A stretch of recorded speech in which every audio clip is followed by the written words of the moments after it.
All right. So I gave you this reference last week, and this is a reference you're familiar with if you're somewhat of a student of the word. But it was Matthew 17:21, where the disciples are trying to cast out a demon, an unclean spirit, and they're having a hard time with it, and they're actually not able to cast them out. And verse, just for some context, Matthew 17, verse, well, dang, let's see, verse 14.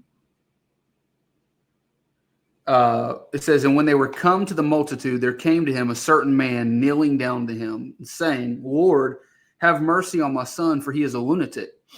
Interesting study on that word. And sore vexed, for oft times he falleth into the fire and oft into the water. And here's a little plug. This has nothing to do with fasting, but it's interesting how much demonic influence shows up around water. And fire is an interesting thing, but specifically water. It's interesting when in another passage, when I can't remember if that was the legion or what, I can't remember, but when Christ cast out the unclean spirits, cast out the demons, and they said, let us go into the swine. And they went into the swine, and where did the swine immediately run? Well, they ran to the water. Interesting. We don't have time to dive into that, but it's an interesting study. Okay.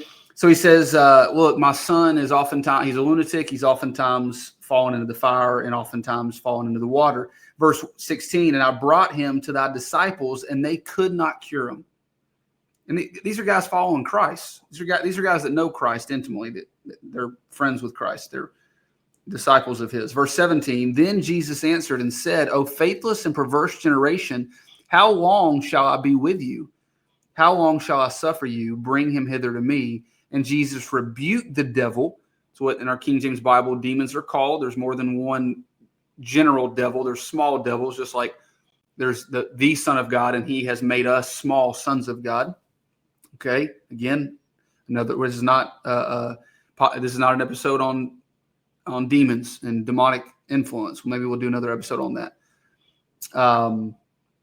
All right. It says in verse 19, then came the disciples of Jesus apart and said, why could we not cast them out? And Jesus said unto them, because of your unbelief.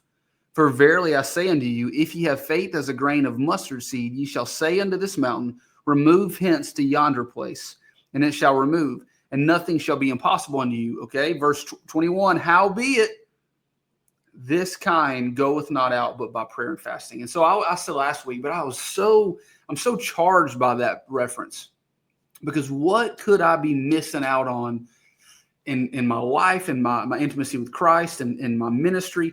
What could I be missing out on simply because I don't give myself to prayer and fasting? Sure, I pray.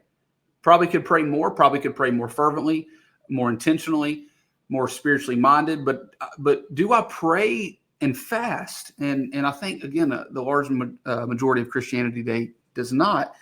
And so it's interesting that he says in verse 20 that it's because of their unbelief that they weren't able to do that. Howbeit, this kind goeth not out but by prayer and fasting. And so when I read across this passage a couple weeks ago, I kind of made a mental note that oftentimes the reason I don't pray and fast is because of my unbelief. Like, my unbelief is what drives the lack of prayer and fasting. And so maybe that's the case for you too, like me. And the reason we could say that is, why else would I never give myself to prayer and fasting if I can see clearly that the Bible lays out that it's such a beneficial thing?